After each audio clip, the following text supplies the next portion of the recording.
제 밤. 저는 냉장고 문을 열었다 닫았다를 20번도 넘게 반복했습니다. 배가 고파서가 아니었어요. 뭔가 허전해서였죠.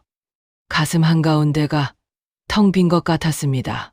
단톡방에 올라온 사진 한 장 때문이었어요. 파란 바다를 배경으로 환하게 웃고 있는 며느리, 모래성을 쌓으며 깔깔거리는 손주, 그리고 그 옆에서 흐뭇하게 바라보는 아들. 우리 세 식구 힐링 중이에요. 딱 그 한 줄이 전부였습니다. 저는 그 우리에 포함되지 않았더라고요. 여러분, 혹시 이런 경험 있으신가요? 가족을 위해 평생을 살았는데 어느 순간 그 가족의 계획에서 자신이 빠져 있다는 걸 깨달았을 때, 오늘은 제 이야기를 들려드리려 합니다. 이 영상이 도움이 되셨다면 구독과 좋아요 부탁드립니다.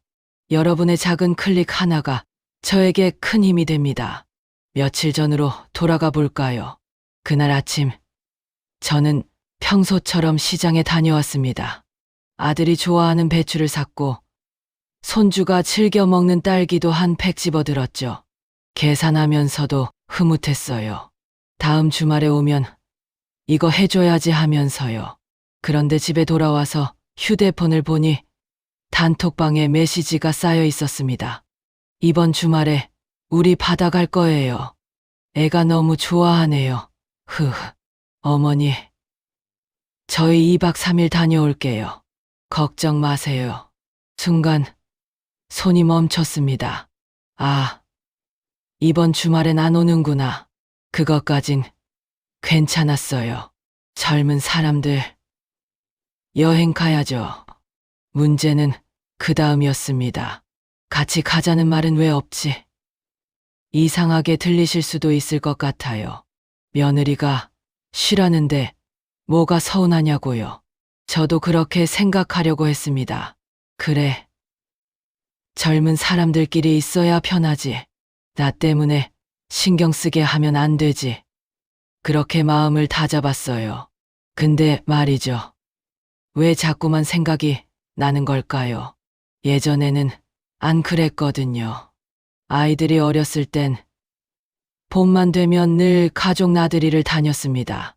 벚꽃 필 때면 김밥 싸서 강변으로 갔고, 여름이면 계곡을 찾았죠. 제가 다 준비했어요. 도시락, 돗자리, 간식, 모기약, 구급함까지. 차에 짐을 실고 운전도 제가 했습니다. 남편은 조수석에 앉아서 라디오만 틀었고요. 여보, 피곤하면 바꿔 운전할까? 그 말도 한 번도 안 했지만 괜찮았어요. 뒷자리에서 깔깔거리는 아이들 웃음소리가 좋았으니까요. 엄마, 배고파. 엄마, 화장실. 엄마, 저기 봐. 그때는 엄마를 수없이 불러대는데 말이죠. 그런데 이제는 아무도 저를 부르지 않습니다. 아니, 정확히 말하면 필요할 때만 부르더라고요. 손주 봐달라고 할 때, 반찬 떨어졌다고 할 때, 명절 음식 준비할 때, 그럴 땐 전화가 옵니다. 엄마, 이번 주 애 좀 봐줄 수 있어?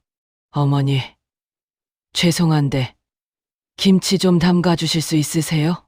그럴 땐 저도 기분이 좋아요. 아직 내가 필요한 사람이구나 싶어서요. 그런데 여행은 다릅니다. 여행은 즐거움이잖아요. 좋은 추억을 만드는 시간이고요. 그 즐거움에는 저를 포함시키지 않더라고요. 밤에 혼자 이불을 덮고 누워서 생각했습니다. 내가 그렇게 불편한 사람이었나 하고요. 밥 먹을 때 잔소리했나? 손주 키우는 거 이래라 저래라 했나? 며느리한테 섭섭한 소리 했나? 돌이켜봐도 딱히 생각나는 게 없는데 왜 이렇게 소외된 기분이 드는 걸까요? 그리고 문득 이런 생각이 들었습니다. 어쩌면 내가 너무 당연한 존재가 돼버린 건 아닐까? 공기처럼요. 있으면 편하지만 없어도 크게 불편하지 않은 다음이 궁금하시죠? 저도 그날 밤 잠을 이루지 못했습니다. 그리고 다음 날 결심을 했어요. 다음 날 아침이었습니다. 저는 휴대폰을 들었다 놨다를 반복했어요. 아들에게 전화를 걸까 말까 고민하면서요. 여행 잘 다녀와라. 그냥 그 말만 하려고 했어요. 진짜였습니다. 서운하다는 말은 꺼내지 않을 생각이었어요. 그런데 손가락이 움직이질 않더라고요. 괜히 전화했다가 분위기 깨면 어쩌지? 애들 짐 싸느라 바쁠 텐데 또 속 좁은 엄마라고 생각하면 결국 전화는 걸지 못했습니다. 대신 단톡방에 이렇게 썼어요. 잘 다녀와라. 조심히 다녀오고. 그리고 딸기 이모티콘 하나를 보냈죠. 답장은 금방 왔습니다. 네 엄마. 어머니도 집에서 편히 쉬세요. 편히 쉬세요. 그 말이 뭔가 이상했어요. 쉬라는 게 고마운 말인 건 아는데 왜인지 그냥 집에 계세요로 들렸습니다. 저는 휴대폰을 내려놓고 거실을 멍하니 바라봤어요. 갑자기 이 집이 너무 넓어 보이더라고요. 방 3개짜리 아파트인데 저 혼자 사니까 텅 빈 것처럼 느껴졌습니다. 아이들 다 키워서 독립시키고 남편 먼저 보내고 나니 이제 정말 혼자더라고요. 그날 저는 이상한 행동을 했습니다. 오랜만에 앨범을 꺼냈어요. 오래된 사진첩이었죠. 스마트폰도 없던 시절 필름 카메라로 찍었던 사진들. 첫 장을 넘기는데 눈물이 핑 돌았습니다.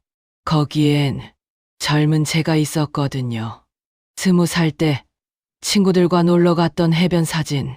생글생글 웃고 있는 제 모습이 낯설었어요. 내가 저렇게 웃었었나? 싶을 정도로요. 다음 장에는 신혼 시절 사진이 있었습니다. 남편과 손잡고 한라산에 올랐던 날이었죠. 땀 흘리면서도 행복해했던 기억이 납니다. 그 다음엔 아들을 안고 찍은 사진, 100일, 돌, 어린이집 입학식, 초등학교 운동회 쭉 넘기다 보니까 어느 순간부터 제 사진이 없어지더라고요. 카메라 뒤에 제가 있었으니까요. 항상 찍는 사람이었던 거죠. 아이들 사진, 남편 사진, 가족 사진, 그 안에 저는 늘 한 발 뒤에 서 있거나 아예 없었습니다. 나는 늘 이랬구나. 그 생각이 드니까 왠지 모를 허탈함이 밀려왔어요. 그리고 단톡방에 올라온 여행 사진들을 다시 봤습니다. 며느리는 예쁜 원피스를 입고 바다를 배경으로 웃고 있었어요. 손주는 모래장난에 푹 빠져 있었고요. 아들은 아내를 바라보며 행복한 미소를 짓고 있었습니다. 보기 좋았어요. 정말로요. 우리 아들이 좋은 가정을 꾸렸구나. 손주가 건강하게 자라고 있구나. 감사한 일이었습니다. 그런데 말이죠. 왜 이렇게 외로울까요? 왜 이렇게 마음 한구석이 싸늘할까요? 저는 그날 하루 종일 집에만 있었습니다. 청소를 하고, 설거지를 하고, 빨래를 널고 늘 하던 일들이었어요. 그런데 이상하게 그날은 모든 게 무의미하게 느껴졌습니다. 나는 뭐 하는 사람이지? 청소를 해도 저 혼자 쓸 집이고, 밥을 해도 저 혼자 먹을 밥이고, 저녁 무렵 전화벨이 울렸습니다. 아들이었어요. 깜짝 놀라서 받았죠. 엄마, 우리 지금 호텔인데 진짜 좋아요. 애가 수영장에서 노느라 정신없어요. 그래, 잘 됐다. 재밌게 놀아라. 엄마는 뭐 하세요? 나 그냥 집에 있지. 에이, 엄마도 뭐 하세요? 친구분들이랑 밥이라도 드시지. 친구들이라 갑자기 생각해보니 친한 친구들도 다 손주 돌보느라 바쁘더라고요. 아니면 아프거나요. 그래. 알았어. 너희 조심히 놀다 와. 전화를 끊고 나니까 더 허전했습니다.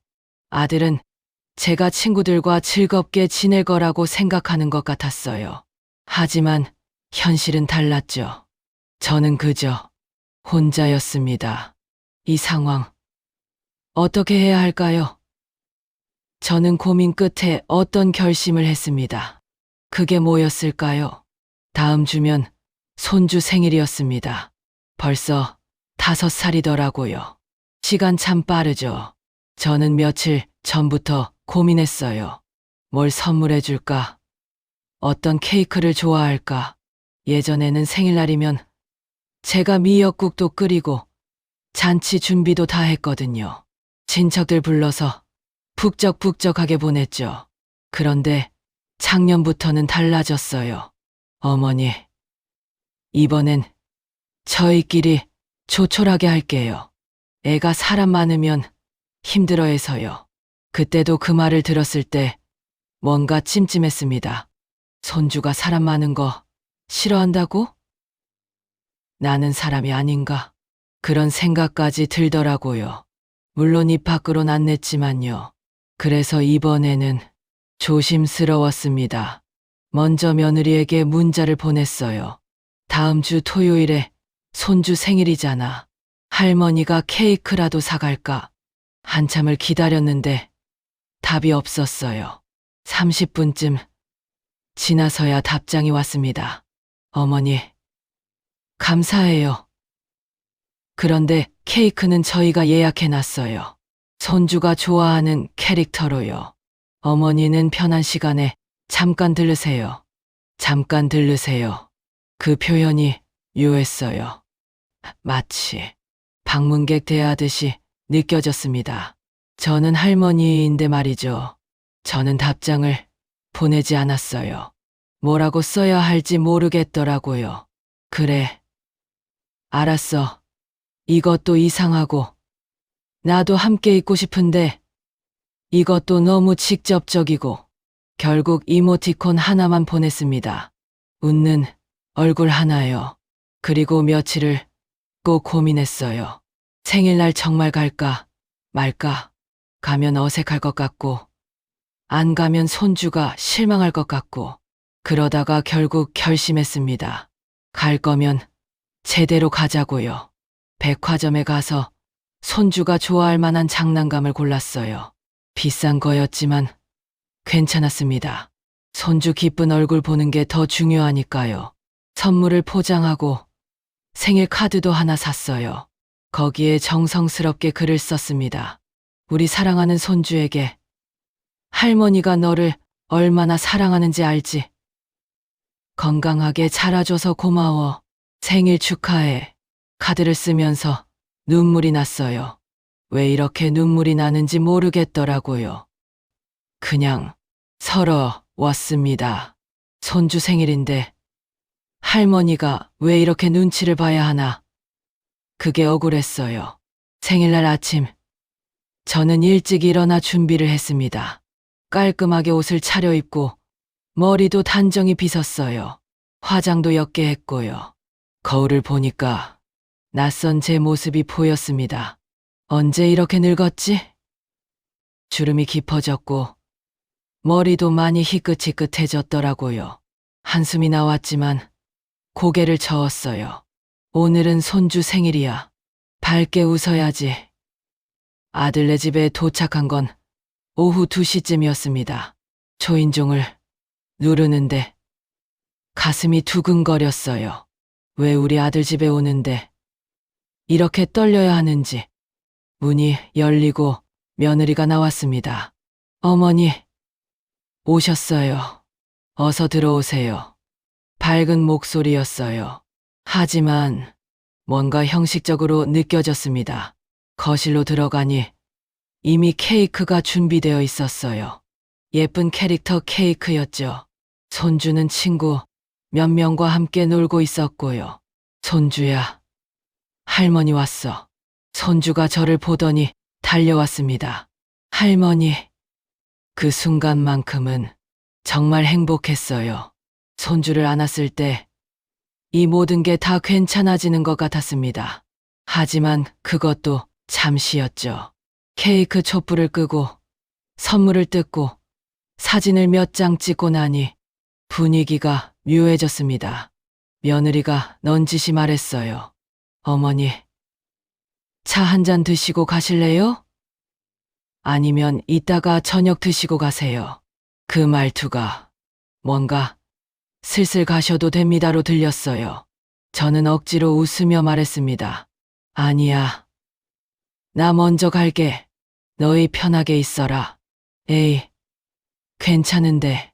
그럼 조심히 들어가세요. 현관문을 나서는데 등 뒤에서 아이들 웃음소리가 들렸습니다. 그 웃음소리가 저를 빼놓고도 행복하다는 것 같아서 가슴이 아팠어요. 이 외로움을 어떻게 해야 할까요?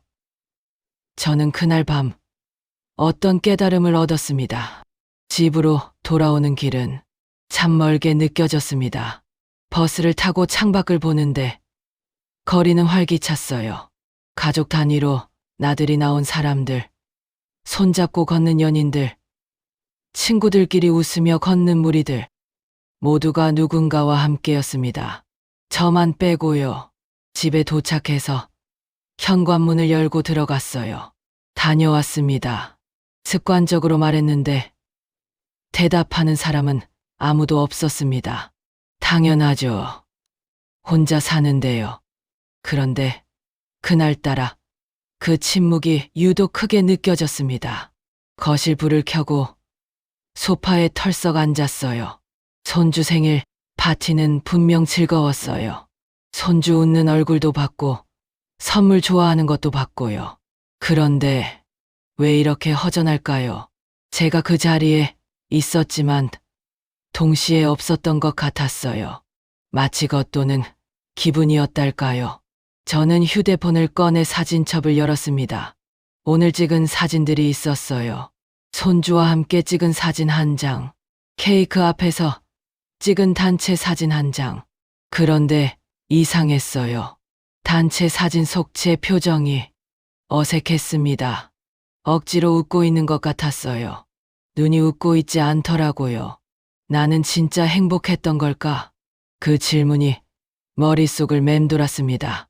저는 소파에서 일어나 부엌으로 갔어요. 물 한 잔을 따라 마시면서 냉장고를 열어봤습니다. 시장에서 사온 재료들이 그대로 있었어요. 아들이 좋아하는 배추, 손주가 좋아하는 딸기. 근데 이젠 누가 먹을까요? 배추는 김치를 담그려고 샀는데 저 혼자 먹기엔 너무 많고 딸기도 마찬가지였어요. 손주 주려고 샀는데 이제 언제 볼지도 모르겠고요. 그 순간 깨달았습니다. 나는 나를 위해 사는 게 아니라 계속 누군가를 위해 살고 있구나. 시장을 가도 요리를 해도 청소를 해도 모든 게 가족을 위한 것이었어요. 그런데 정작 그 가족들은 저를 필요로 하지 않았습니다. 적어도 즐거운 순간에는요. 힘든 일이 있을 때, 도움이 필요할 때만 저를 찾더라고요. 그게 정말 슬펐습니다. 저는 거실로 돌아와 다시 앨범을 폈어요. 오래된 사진들을 쭉 넘겨봤습니다. 젊었을 때 제 모습이 나오는 사진들을 보면서 생각했어요. 이 사람은 언제 사라진 걸까? 웃음이 가득했던 저, 친구들과 여행 다니던 저, 꿈꾸던 일들이 있었던 저, 결혼하고, 아이 낳고, 육아하고, 살림하면서 그 사람은 점점 사라졌습니다. 아니, 제가 지운 건지도 몰라요. 엄마는 희생해야 한다고 생각했으니까요. 가족을 위해서는 나를 버려야 한다고 믿었으니까요. 그런데 지금 와서 보니까 그게 정말 맞는 걸까요? 제가 저를 다 버려가며 키운 아이들은 이제 저 없이도 잘 살아가고 있고, 제가 평생을 쏟아부은 가족은 이제 우리 새 식구라고 말하고 있고, 그럼 나는 뭐죠? 저는 이제 뭐가 되는 걸까요? 눈물이 주르륵 흘러내렸습니다. 참으려고 했는데 안 되더라고요. 그냥 울었어요. 한참을요. 얼마나 울었을까요? 휴지 한 통을 다 쓴 것 같았습니다. 그리고 어느 순간 울음이 멈췄어요. 이상하게도 마음이 조금 가벼워진 기분이었습니다. 그래, 나도 인정해야겠다. 나는 외롭다고, 서럽다고 그동안은 인정하기 싫었거든요. 나는 괜찮아. 아이들 잘 되면 그걸로 됐어라고 스스로를 속였어요. 하지만 이제는 솔직해지기로 했습니다. 나는 외롭습니다. 나는 가족과 함께 있고 싶습니다. 나도 우리에 포함되고 싶습니다. 이게 이기적인 건가요? 이 마음을 안고 저는 어떤 선택을 했을까요? 마지막 이야기를 들려드리겠습니다. 그날 밤 이후로 저는 달라졌습니다. 정확히 말하면 달라지기로 결심했어요. 다음 날 아침, 저는 오랜만에 오래된 친구에게 전화를 걸었습니다. 대학 때 친구였어요. 결혼하고 나서는 가끔 연락하다가 요즘엔 명절에 문자나 주고받는 사이가 됐었죠. 여보세요? 누구세요? 나야. 영수가. 기억나. 어머. 내가 웬일이야? 무슨 일 있어? 아니, 별일은 아니고 그냥 내 목소리 듣고 싶어서 한참을 이야기했어요. 친구도 비슷한 처지더라고요. 자식들 다 키워놓고 이제 혼자 사는 신세. 우리 한번 만날까? 밥이라도 먹으면서 수다 떨자. 그래. 좋지. 언제가 좋아? 그렇게 약속을 잡았습니다. 며칠 후 친구를 만났어요. 오랜만에 만난 친구는 많이 변해 있었습니다. 저처럼요. 같이 밥을 먹으면서 한참을 떠들었어요. 자식들 이야기, 손주 이야기, 그리고 우리 자신의 이야기. 있잖아. 영수가, 나 요즘 이런 생각 들어. 이제 좀 나를 위해 살아도 되지 않을까? 친구가 조심스럽게 말했어요. 그 말에 저도 고개를 끄덕였습니다. 나도 그래. 사실 요즘 많이 외로웠거든. 외롭지? 나도 그래. 우리는 서로를 보며 씁쓸하게 웃었어요. 그리고 친구가 갑자기 이렇게 말했습니다. 우리 여행 갈까? 둘이서. 여행? 응. 예전에 우리 대학 때 가려고 했던 데 있잖아. 제주도. 그때 돈이 없어서 못 갔던 거. 순간 기억이 났어요. 20살 때 친구랑 제주도 여행을 계획했었죠. 알바비 모아서 가자고 했는데 결국 못 갔었어요. 그때 남자친구 생겨서 두 쪽으로 정신이 팔렸거든요. 지금이라도 가자. 늦지 않았어. 친구의 눈빛이 반짝였습니다. 저도 모르게 가슴이 뛰었어요. 내가 여행을 가도 되나? 그런 생각이 먼저 들었어요. 혼자 집을 비워도 되나? 손주가 나를 찾으면 어쩌나? 하지만 이내 고개를 저었습니다. 아니야. 가도 돼. 나도 살아야지. 그래. 가자. 우리 제주도 가자. 그렇게 결정했습니다. 집에 돌아와서 인터넷으로 항공권을 검색했어요. 생전 처음이었어요. 제가 저를 위해 여행 계획을 세우는 게. 항공권을 예매하고 숙소도 예약했습니다. 손이 떨렸지만 설렜어요. 정말 오랜만에 느껴보는 설렘이었습니다. 그리고 아들에게 전화를 걸었어요. 아들아, 엄마가 다음 주에 제주도 갈 거야. 네. 엄마가요? 누구랑요? 친구랑. 대학 동창. 아, 그래요? 좋네요. 엄마, 오랜만에 여행 가시는 거네요. 아들은 의외로 좋아했어요. 엄마, 재밌게 다녀오세요. 사진 많이 찍으시고요. 그래, 알았어. 전화를 끊고 나니까 뭔가 이상한 기분이 들었어요. 제가 여행 간다고 했을 때 아들은 전혀 놀라지 않더라고요. 마치 당연히 그러셔야죠라는 반응이었어요. 어쩌면 나만 너무 움츠려 있었던 건 아닐까? 그런 생각이 들었습니다. 여행 가는 날이 다가왔어요. 저는 오랜만에 캐리어를 꺼내 짐을 쌌습니다. 옷, 세면도구, 카메라, 그리고 새 옷도 한 벌 샀어요. 밝은색 티셔츠였는데 입어보니까 기분이 좋아지더라고요. 공항에 도착했을 때 친구가 먼저 와 있었어요. 영수가 여기. 친구도 새 옷을 입고 왔더라고요. 둘이 보고 깔깔 웃었습니다. 우리 학생들 같은데? 그러게. 완전 소풍 가는 기분이야. 비행기를 타고 구름 위를 날았어요. 창밖을 보면서 생각했습니다. 나도 날고 있구나. 누군가의 엄마가 아니라 그냥 나로서. 제주도에 도착해서는 렌터카를 빌렸어요. 친구가 운전을 했죠. 해안도로를 달리는데 바람이 시원했습니다. 영수가 저기 바다 봐. 우와, 진짜 예쁘다. 우리는 차를 세우고 바다를 바라봤어요. 파도 소리, 갈매기 울음소리, 모든 게 평화로웠습니다. 그 순간 깨달았어요. 이게 행복이구나. 누군가를 챙기지 않아도, 누군가에게 필요한 사람이 아니어도, 그냥 내가 나로 있는 것만으로도 충분히 행복할 수 있구나.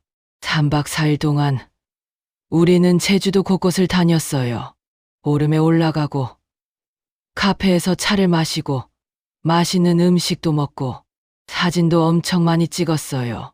이번엔 제가 사진 속 주인공이었습니다. 한라산을 배경으로, 바다를 배경으로, 예쁜 카페에서 셀카도 찍고, 친구한테 부탁해서 찍기도 하고, 신기했어요.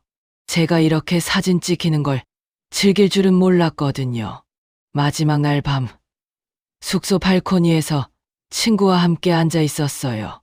바다가 보이는 숙소였는데, 밤바다가 참 아름다웠습니다. 영수가, 이번 여행 어땠어? 좋았어. 정말 오랜만에 행복했어. 나도. 다음엔 또 어디 갈까? 어디든 좋아. 우리 자주 다니자. 그렇게 약속했어요. 집으로 돌아오는 비행기 안에서 저는 휴대폰으로 사진들을 쭉 넘겨봤습니다. 웃고 있는 제 모습이 낯설면서도 좋아 보였어요. 이게 나구나. 이게 진짜 내 모습이구나. 공항에 내려서 집으로 가는 길, 아들에게 전화가 왔어요.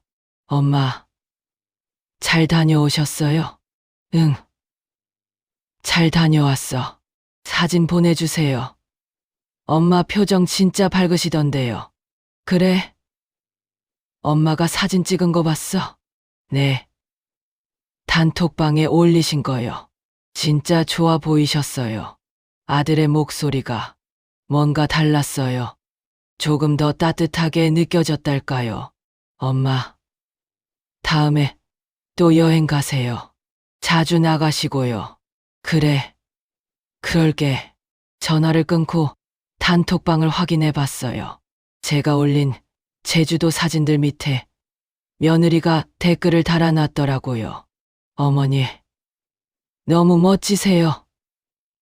다음엔 저희도 같이 가요. 그 댓글을 보는 순간 눈물이 났어요. 하지만 이번엔 슬픈 눈물이 아니었습니다. 아, 나도 나를 사랑해도 되는구나. 그게 이기적인 게 아니라 당연한 거구나. 그리고 내가 행복해야 가족들도 나를 더 편하게 대할 수 있구나. 집에 도착해서 문을 열었어요. 다녀왔습니다. 이번엔 그 말이 외롭게 들리지 않았습니다. 오히려 뿌듯했어요. 나는 여행을 다녀왔어. 나를 위한 여행을. 거실 불을 켜고 캐리어를 풀면서 생각했어요. 앞으로의 삶을요. 아직 늦지 않았구나. 나도 아직 뭔가를 시작할 수 있구나. 다음 날, 저는 동네 문화센터에 등록했어요. 요가 수업이었죠. 평생 안 해봤던 건데, 한번 해보고 싶었거든요. 그리고 도서관에도 가입했습니다. 책을 읽고 싶었어요. 예전에 읽고 싶었던 책들을요. 천천히 하나씩 제 삶을 채워가기 시작했습니다. 물론 여전히 손주는 사랑스럽고 아들네 가족도 소중해요. 하지만 이제는 알아요. 그들이 제 삶의 전부가 되어서는 안 된다는 걸요. 나도 나의 주인공이어야 한다는 걸요. 며칠 후 아들네 가족이 집에 놀러 왔어요. 손주가 달려와서 안겼죠. 할머니, 제주도 사진 봤어요. 저도 가고 싶어요. 그래? 그럼 다음에 할머니랑 같이 갈까? 네. 아들이 옆에서 웃으며 말했어요. 엄마, 요즘 표정이 많이 밝아지셨어요. 그래? 네. 뭔가 편안해 보이세요. 며느리도 거들었어요. 어머니, 앞으로도 자주 나가세요. 친구분들이랑도 만나시고요. 그럴게. 너희들도 너무 걱정하지 말고. 그날, 우리는 오랜만에 함께 밥을 먹었어요. 편안하게, 부담 없이. 그리고 저는 깨달았습니다. 가족에게 필요한 사람이 되려고 애쓰지 않아도 된다는 걸요. 그냥 내가 행복하면 그것만으로도 충분하다는 걸요. 저녁을 먹고 나서 손주가 물었어요. 할머니, 다음엔 어디 가세요? 응. 할머니 친구가 부산 가자고 하더라. 거기도 바다가 예쁘대. 우와, 할머니 멋있어요. 손주의 반짝이는 눈을 보면서 생각했어요. 그래, 이렇게 사는 거구나. 누군가를 위해서가 아니라 나를 위해서. 내가 행복해야 남도 행복하게 해줄 수 있으니까요. 그날 밤 혼자 집에 돌아와서도 외롭지 않았어요. 다음 여행 계획을 세우면서 작은 노트에 적었습니다. 나의 버킷리스트. 제주도, 완류, 부산, 강릉, 경주, 그리고 언젠가는 해외도. 인생은 아직 끝나지 않았으니까요. 창밖을 보니 달이 떠 있었어요. 밝고 환한 보름달이었습니다. 저도 저렇게 밝게 빛날 수 있을까요? 아마도 할 수 있을 거예요. 이제 시작이니까요. 나를 위한 인생의 시작. 여러분, 여기까지가 제 이야기였습니다. 혹시 이 이야기를 들으시면서 공감하셨나요? 혹시 여러분도 비슷한 마음을 느끼고 계신가요? 괜찮습니다. 외로워도 괜찮아요. 서러워도 괜찮고요. 그 감정들을 인정하는 것부터가 시작이니까요. 그리고 기억하세요. 우리도 우리 인생의 주인공이라는 것을요. 가족을 사랑하는 것도 중요하지만 나를 사랑하는 것도 그만큼 중요합니다. 늦었다고 생각할 때가 가장 빠른 때라고 하잖아요. 지금이라도 시작하세요. 여러분만의 여행을요. 그것이 실제 여행이든 새로운 취미든 오래된 꿈이든 무엇이든 좋습니다. 여러분을 위한 시간을 가지세요. 그것이 이기적인 게 아니라 당연한 권리입니다. 여러분은 충분히 가치 있는 사람이고 행복할 자격이 있습니다. 이 영상이 조금이라도 도움이 되셨다면 구독과 좋아요 부탁드립니다. 그리고 댓글로 여러분의 이야기도 들려주세요. 여러분은 혼자가 아닙니다. 우리 함께 응원하며 살아가요. 여기까지 긴 이야기 들어주셔서 감사합니다. 다음에 또 좋은 이야기로 찾아뵙겠습니다. 구독, 좋아요. 그리고 알림 설정까지 부탁드립니다. 여러분 모두 행복하세요. 감사합니다.